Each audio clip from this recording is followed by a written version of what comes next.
যদি চন্দ্রধর মশাই তার অবাধ্য পুত্রকে ফিরিয়ে আনেন, তাকে বাধ্য করেন বেহুলাকে বিয়ে করতে, তখন কি করব আমি? এ বিয়েতে রাজি হব, কিন্তু তাতে কি আমার মেয়ে সুখী হবে? কি করে বোঝাই এদের? সাবধানে যাবেন, বাচ্চাকে একটু বুঝিয়ে সুঝিয়ে বলবেন, আর বেশি রাগারাগি করবেন না।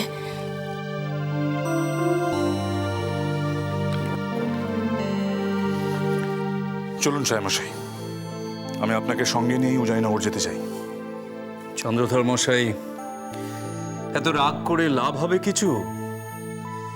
রাজা মশাইয়ের অনিচ্ছা সত্ত্বেও এ বিয়ে দেওয়া কি উচিত হবে? সাহেবমশাই, পিতৃসত্য পালন করার জন্য রাজা রামচন্দ্র স্বেচ্ছায় বনবাসে গিয়েছিলেন, আর আপনাদের রাজামশাই তার পিতার আশীর্বাদ করা গৃহলক্ষ্মীকে বরণ করতে পারবেন না? আপনি কিন্তু উত্তেজিত হচ্ছেন চন্দ্রধর মশাই। লক্ষিন্দর আমার পুত্র সাহেবমশাই, তার উপর আমার কিছু অধিকার আছে। আজ আপনার সামনেই তাকে শাসন করব আমি। এত বড় স্পর্ধা তার, নিজের মাতা পিতাকে অপমান করে। আজ আমিও দেখতে চাই কত বড় রাজা সে।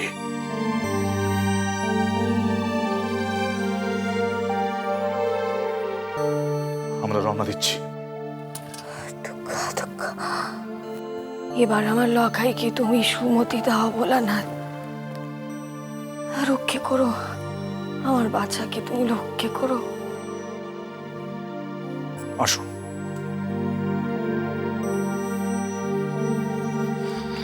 আমায় ক্ষমা করুন বাবা।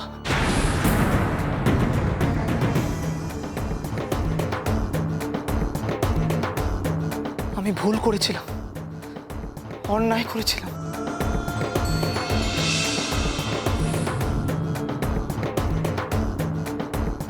লক্ষিন্দর,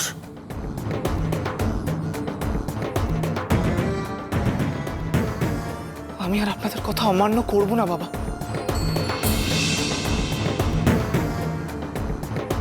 আপনাদের আশীর্বাদ করা পাত্রীকেই আমি বিবাহ করব।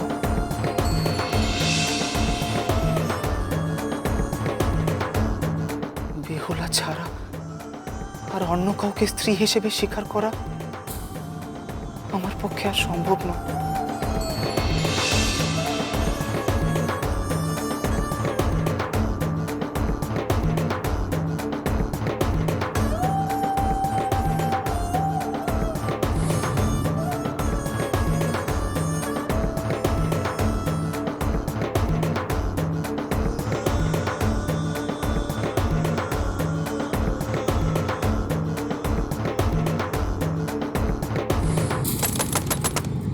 বেহুলা, ও বেহুলা, দরজা খোল মা, দরজা খোল। লক্ষ্মী বাবা, অমন করে মুখ বুঝে তাকিস না মা।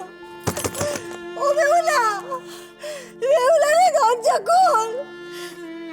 আমি জানি সহ্য করতে পারছি না মা, দরজা খোল মা, দরজা খোল। ও বেহুলা, বেহুলা দরজা খোল। বেহুলা, বেহুলা দরজা। কি হয়েছে বউ? দেখেছো মা, মেয়েটা দরজা খুলছে না, মুখ বুজে পড়ে রয়েছে। আমি আর কিছু পাচ্ছি না সহ্য করতে মা, আমি পাচ্ছি না। আমিও আর পাচ্ছি না বউ তোদের সেই ব্যাপার সহ্য করতে। কি হয়েছে আমাকে খুলে বল। কোথায় গিয়েছিলি তুই? তোর মেয়ে বা কোন মুলুকে গেছিল শুনি? আর কেন বরং পাগল পাড়া হয়ে ফিরলো? হ্যাঁ, সব খুলে বল। আমার সহ্যের সীমা ছাড়িয়ে গেছে।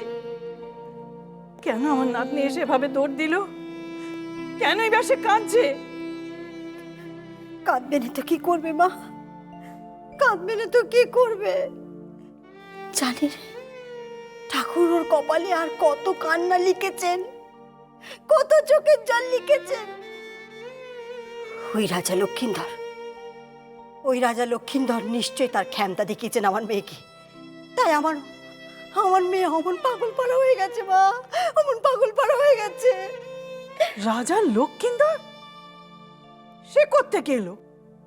কেন গায়ের আশেপাশেই ঘুরছে সে? দেখা না হওয়ার কি আছে?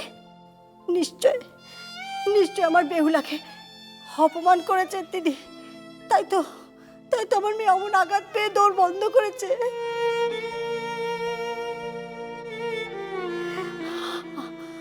আচ্ছা, রাজা লক্ষ্মীন্দর নিজেকে কি ভেবেছেন? যা ইচ্ছে তাই করবেন? আমার মেয়েকে খালি আঘাত করবেন যখন ইচ্ছে তখন? আমি কিছুতেই ওই রাজা লক্ষ্মীন্দরকে আমার মেয়েকে আর আমি আঘাত করতে দেব না।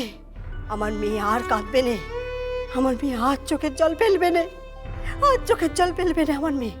সে রাজাই হোক আর দেবতাই হোক, দেখি আমার মেয়েকে কষ্টকে দেয়। আমি আটকাবো তাকে। বেহুলা, ও বেহুলা মারে, দরজা খোল মা, দরজা খোল। আমাকে ভেতরে আসতে দে মা, গো আমাকে ভেতরে আসতে দে।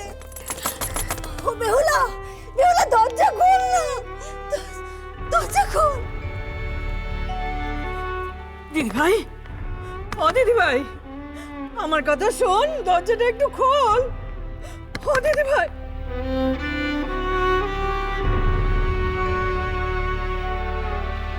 আমার কথা আপনার বিশ্বাস হচ্ছে না বাবা? আমি সত্যি লজ্জিত। আপনাদের অবাধ্য হওয়া আমার উচিত হয়নি।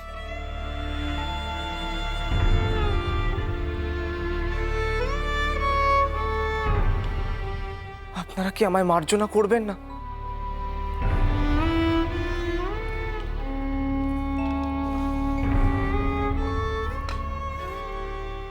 তুমি সত্যি তোমার ভুল বুঝতে পেরেছো লক্ষিন্দর? ওঠো।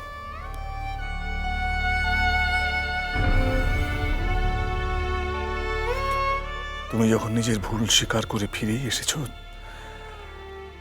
এটাই আমার জন্য যথেষ্ট লক্ষিন্দর। সন্তান যদি নিজের ভুল স্বীকার করে মার্জনা চায়, তাহলে পিতার ধর্ম তাকে ক্ষমা করে দেওয়া।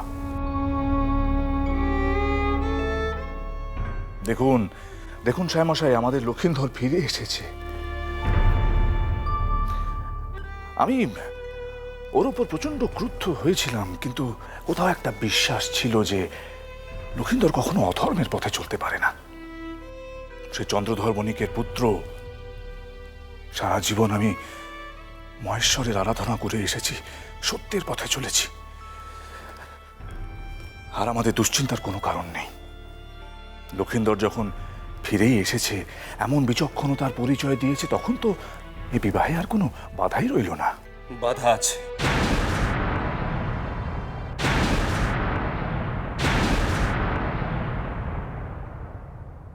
বাধা আছে চন্দ্রধর মশাই। আপনি যদি মেয়ের বাপ হতেন তাহলে বুঝতেন আমার সংকট।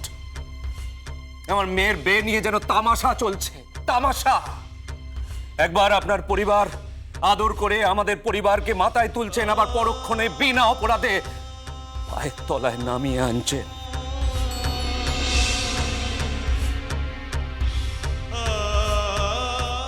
এই অসম্মান আমি সইব কি করে বলতে পারেন?